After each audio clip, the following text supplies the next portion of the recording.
Iskaramuza na sa DCGV.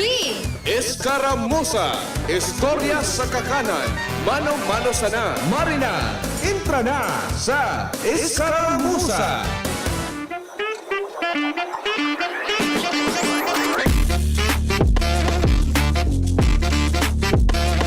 Yata daw Kuya Ramir, tapag udunat, nasa eskwelahan na mga aki, iyuman supag init. Pero pag maralaog pa sa nasa eskwelahan, abaan ang uran.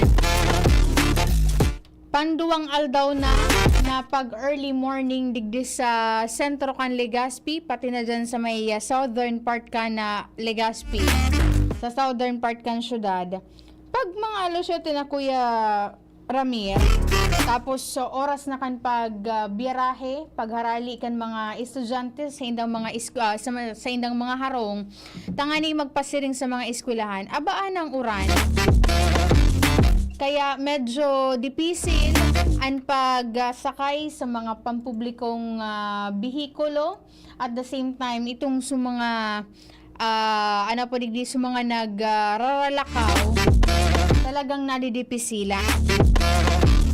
Pero sabi nga ni Kayan, daw ngayon nag-uuran-uran ngayon dyan, kung ika ngayon talaga ngayon porsigidong mag-klase. Talagang manganap ka Kuya Ramirki Pamandong. Dati Kuya, kan ako ang nasa elementary, may mga kaklase ako na, halimbawa, nasa Hararayo pa sinda, kilometro ang tiglalakaw.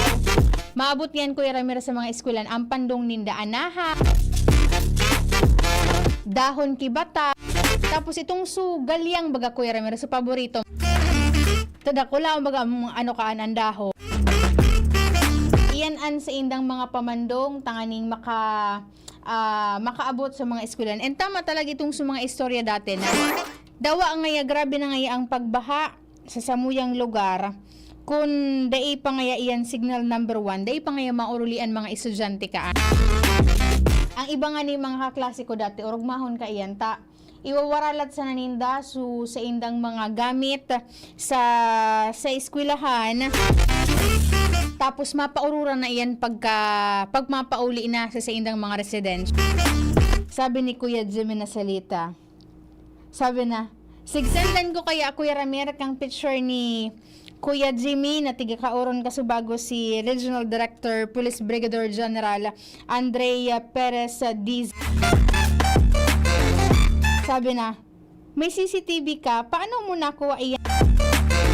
Sabi na, gulpi na baga bareta interview ko. Opo Kuya. Makaulok si Kuya Jimmy. Ana po digdi, nauuyam ini Kuya Ramir pag may mga picture ako nagkakakuro at may pag-arog kakaan Kuya Ramir na i-interview ang mga opisyal, tapos syempre part ng documentation maninda, tapos ipopost sa mga pages, sa mga official account kan mga manilain ng mga ahensya kan gobyerno. Nahihiling ko, mahilig ako mag-scroll sa mga pages kan mga government agencies, and then kung sisay pang mga individual. Tigsisend ko kay Kuya Jimmy. Nangangalason si Kuya Jimmy kung paano ko dainin nakukuha. Maray na pagkaudto po dyan sa may parte kan Albay Police Provincial Office. Kaso bago dakulang aktibidad dyan su Ginibo, inatinderan kan mga mga kapulisan, mga chief of police digdi po sa probinsya kan Albay, and at the same time apera duman po sa launching kang itong sa official gazette kan Albay PPO, ang Albay Police. Pig turnover itong sa mga ekipahe, mga armas para sa miyembro po kan special weapon and tactics ining SWAT digdi po sa manlain na parte kan probinsya kan Albay. Sabi kasubago ni R.D. Dizon, dakulang tabang ini dahilan ta ining mga SWAT, mga personnel kay niipuan naka bandera, naka printera sa mga manilain ng mga senaryo, mga sitwasyon digdi sa palibot na konsideradong high risk. Kaya dapat na sindapuan igwanin mga magakanigong ekipahes, mga proteksyon sa indang sa diri tanganing sa pag-utob po ninda kan sa indang mandato na proteheran sa tuyang kapalibotan, partikular na ang publiko ang mga albayano. At the same time, ang pagmantinir kan katrangkiluhan po digdi sa probinsya kan Albay, dapat safe man po sinda. And itong su official gazette na lansar kasubagong aga, duman man ni dumahihiling sa mga akomplishmento kan mga hepatura digdi po sa satuyang palibot. Itong sa mga good deeds, manailing ako Kuya Ramir dati, kan nakalihis na semana, may sarong pulis na naka-assign dyan sa may parte kan Pidoran. Nag-turnover siya ki wallet na may dakulang kantidad dyan po sa hepatura kan Daraga Municipal Police Station. Kulibat ko palan, kasuhapon kaya na may mga amigo ako dyan sa may parte kan Anislag na nagsasend sa ko kang screenshot. Subareta kasuhapon na Bicol target ni Karen Ala na igwada ako Yaramir. Kipangyayari naman dyan sa may parte kan Southern kan Daraga. Partikular na digdi sa barangay Anislag na may pig-try daang kuhao naman na aki. Tapos kang pig-verify kan mga kapulisan ta dyan sa Daraga Municipal Police Station sa panginganot ni Police Lieutenant Colonel Edgar Azotea. Kasubang gingani, actually may pigpaluwas indang press release sa pagikan sa indang official Facebook page. Sabi digdi, nag-abiso sinda sa publiko na ibitaran po ang pagpalakop nin bako totoo, as in may kukonsiderar na fake news na pwede pong magkausa nin alarma, takot sa mga makakabasa kainin. Siyempre imagine, hisay man anday kan maalarmang parent na may nagalakop sa social media na may nagkukuaki-aki. Pero enot naman iyan na piglinaw ni Albay PPO Provincial Director Police Colonel Julius Anonevo. Nawara man nga ni ki-report na nare-resibian ng sisay man o anuman na hepatura digdi po sa probinsya kan Albay manungod dyan. And then kasuhapon, igwa ining jobs, kantahan at tawanan. Paghiling ko ni Kuya Ramir Kasubago, hisay dyan sa mga OJT ta sa Cat College ang taga-Daraga. Ano po digdi? Check ko ini yung page kay ning nag-post. Hanggang ngunyan, dahil niya pa Kuya Ramir take down itong post niya. Tapos may nagde-defend pa ini na may tigbasayan da siyang post kisarong magurang. Sabi digdi sa anunsyo kan public Daraga Municipal Police Station, wala po nin katotohanan iyan na naglalakop sa social media dahil tulos mo na nagresponde po ang Daraga PNP makalihis na maresibian na sabing report and nagluwas sa indang investigasyon na wala po nin pagbalo na pagdukot sa aki o si isay manatawo sa nasabing barangay. Dahil sa basado man po sa indang nakolektang mga footages kang closed circuit television sa nasabing barangay. Wala man ki magpapatunay na may siring kaan na pangyayari. Tapos maging itong statement kan posibleng mga nakahiling. Wala man ki nagbubutuan na araw kaiyan. Sabi digdi, sa giraray po, pigaabisuhan po namin ang lahat na mag-ingat sa mga nababasa sa social media at ugalion po na i-verify ang pinaghalayaan kan bareta tanganing makaibitar kita sa salang informasyon o fake news na pwede po nga ning magdaranin takot asin pangamba sa publiko. Ano po digdi? Gariman iyan Kuya Ramir kasuhapon na dinalaga ni Joshua James Bino dyan sa Naval Forces Southern Luzon. Gari udto pa sana nagalakop na ini sa social media manungod duman sa digdi sabing mga warship kan China na niyaon dyan sa kadagatan kang Camarines North. Digdi kantig verify ta mantang si Joshua nangungudto pa ka itong mga panahon na ito. May mga initial info na kita nakakuha na bako man talaga ito sakayan pandagat kan China. Nagkakaigwasinda ka itong Exercise Pacific Stellar 2025. And then itong mga warships na ito, pag sa diri po tabi iyan kang mga nasyon kan US, France, asin Japan. And then itong sa indang activity po dyan sa kadagatan na sakop kan Pilipinas, an igwanin formal na koordinasyon pagpaaram sa gobyerno kan Pilipinas.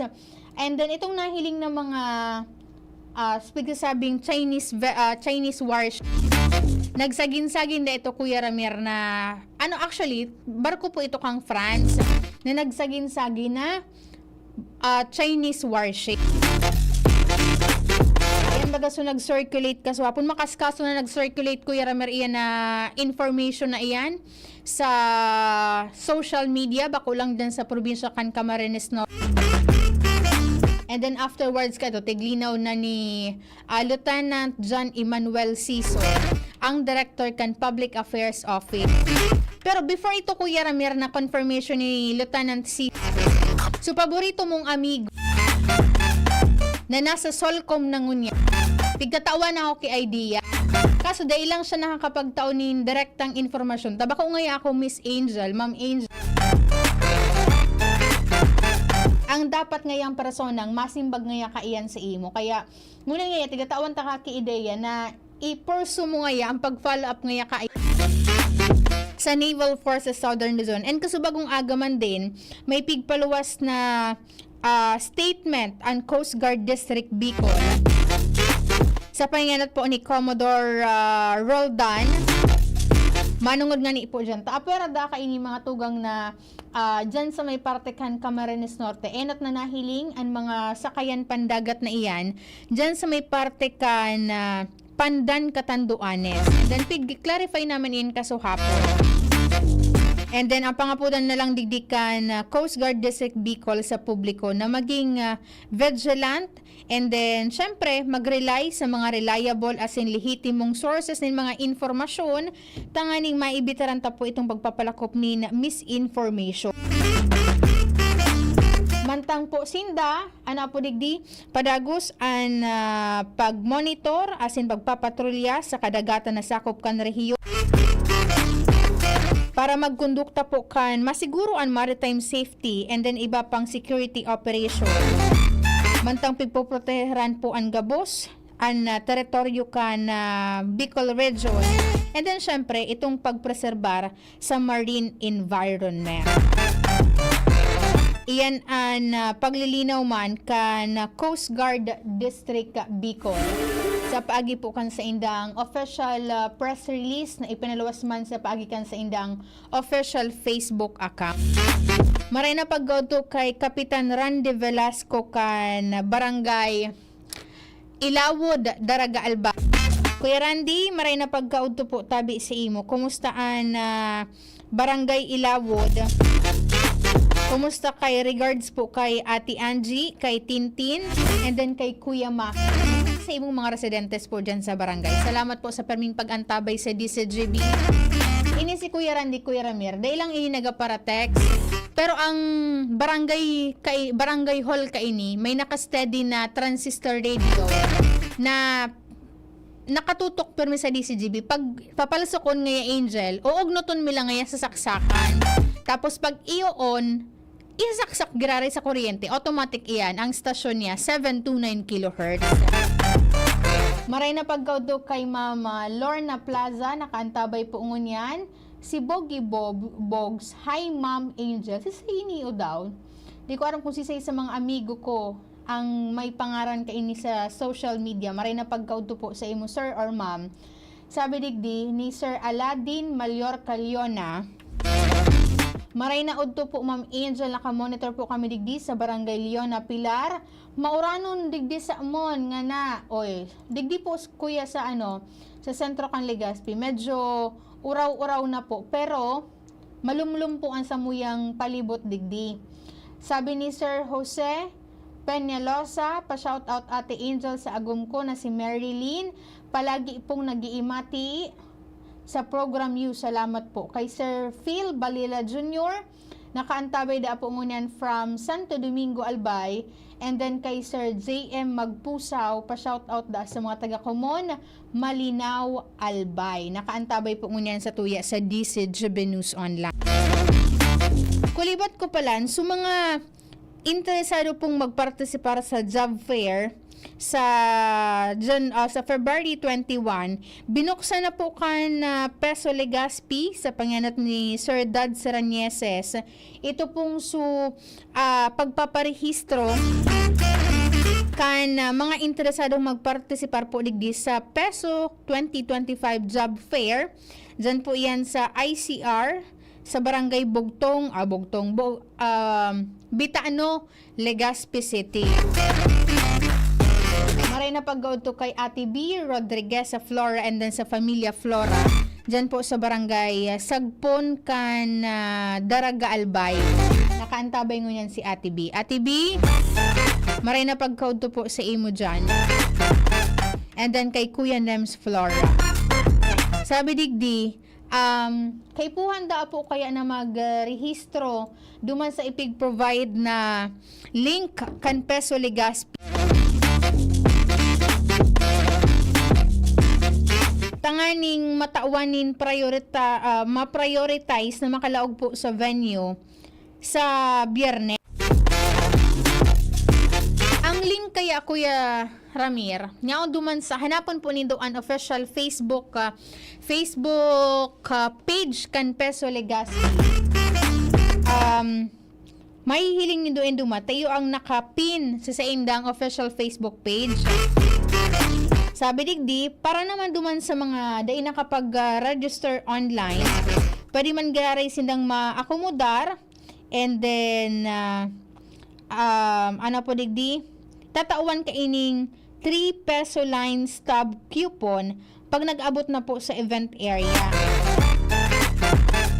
Ang sabi pa digdi, kaparte po kan job fair mechanics na iyan, kay puhan nindang magrehistro, mag-fill up nin mga necessary information sa registration na form, and then kaipuhan na pong mag-proceed duman sa mga list of vacancies na niyaon po dyan sa laog kan ICR sa Biyernes.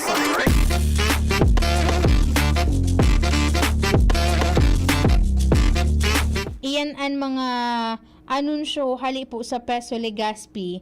And then kasuhapon may pigpalawas man silang anunsyo na nasa 11,000 mahigit na mga job vacancies ang bubukasan dyan. I-offer po iyan ka nasa 65 local and overseas employers. Pero kayan, igwa pa ako ni nahiling digdiong anunsyo kan job fair man sa aga iyan, February 19. Dyan po sa munisipyo kan Daraga Albay. May ipigpaluwas po sindang anunsyo mandigdi sa pagikan Peso Daraga official Facebook page iyan. Kung alas 8 nin pagkaaga, sagkod alas 3 nin pagkahapon, dyan po gigibuhon ang job fair sa Daraga Covered Court bilang selebrasyon man po yan. Parte kan mga aktibidad na nakalinyada para sa Kagsawa Festival 2025. Kung hihilingon nindo sa indang official Facebook page, niyaon duman nakabugtak itong sa mga participating employers na mapartisipar po dyan sa aktibidad na iyan sa aga.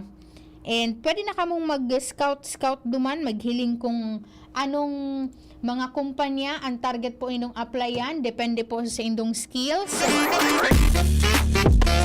And then dyan man sa Peso Bakakay, sa ano man ini, petsa 20 and then petsa 21 dyan po sa opisina kang Municipal Disaster Risk Reduction and Management Office sa Conference Hall sa Bakakay, Albay. Sa mga interesadong mag-approvetsyar kan pagkakataon na makahanap nin trabaho, dahil na nindo kaipuhan na magbiyahe nin harayo para mag-apply, kaipuhan po yung i-prepare ang sa idong mga resume, valid ID, as in iba pang mga supporting documents. And then syempre dapat magbalon ka mo nin ballpen, kung kaipuhan, tubig, takong medyo horohaloy an pila. Tapos syempre dakol-dakol po baga ang posibleng mag-approvetsyar ka iyan. Snacks kung medyo durodakulaan bag. Tapos dapat bilang aplikante, dapat ano man Kuya Ramir, so sa imong physical na appearance, iyo po an presentable. Tanganing pag salang mo duman sa interview, mahiling ka itong sa mga HR ka ini, may plus points ka na. Kaya good luck po duman sa mga mapartisipar ka iyan dyan. And sana makahanap ka mo nin trabaho na swak sa indong tinapusan or sa indong skills. Tanganing sarap sa problema ngunyan sa nasyon, iyo po ang job mismatch. Ano pa man Kuya Ramir, pwede na kita mag-sorcereblagan ngunyan na pagkahapon. Maray na pagkauto kay Ma'am Fe Fernandez, kay Ma'am Cel Faye Nanyos, kay Ma'am Maribel Daiso,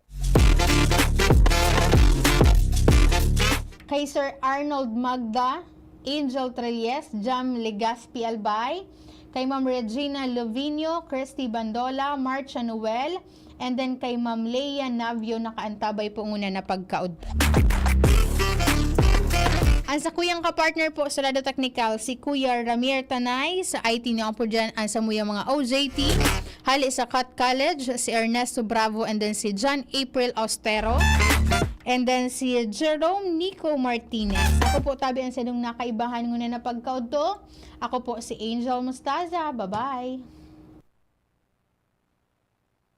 Ang hanap ng Red Horse Beer, extra strong na tulad mo. Lakas ng tama pero di wasak sa hamon ng bukas. Panatag ang loob na bukas nanamnamin ang tagumpay. Red Horse Extra Strong, the #1 extra strong beer in the world. Drink responsibly. Pre, makinig ka